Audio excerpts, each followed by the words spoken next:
I am Susan Vance. I am a volunteer with the Abuse Survivors Coalition, ascoalition.org. The bishops in Tennessee are in violation of Article 3 of the Dallas Charter. They have been in violation and have been silencing victims for decades. When the Dallas Charter went into effect in 2002, they did not stop silencing victims. Article 3 of the Charter for the Protection of Children and Young People says specifically that victims cannot be silenced unless they choose that language to be included in the settlement, and then it is clearly noted that it is their choice. That is not what is happening across the U.S. The document really is a bait and switch situation. The bishops issued this as a promise that they had changed and that we would be protected from abusive priests. This has not happened. There is lacking accountability in this issue, and victims are still being silenced.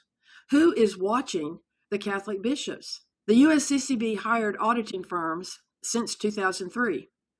In 2003, the Gavin Group of Boston were the auditors until and through 2010.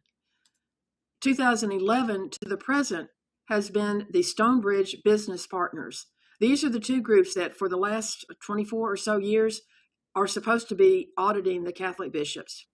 If this is so, then why did Tyler Whetstone of the Knoxville News Sentinel report that the Stonebridge Business Partners said they would not have issued a letter of compliance in 2019 to the Diocese of Knoxville? Reason? Bishop Richard Sticker withheld information from them about a victim who was silenced in 2019.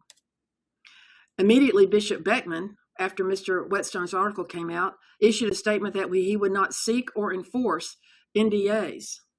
Bishop Beckman, this is not a law yet. You have not issued a paper in which you have signed, sealed, and delivered this to diocesan policy. This has to be done immediately, or your promise may be invalid.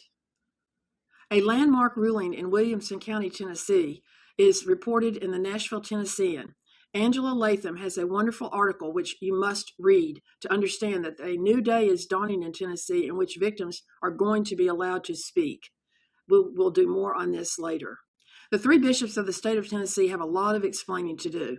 Why they are still in violation of the Dallas Charter, why they are not following the rulings of Vos Estis Lux Mundi, in which whistleblowers cannot be silenced.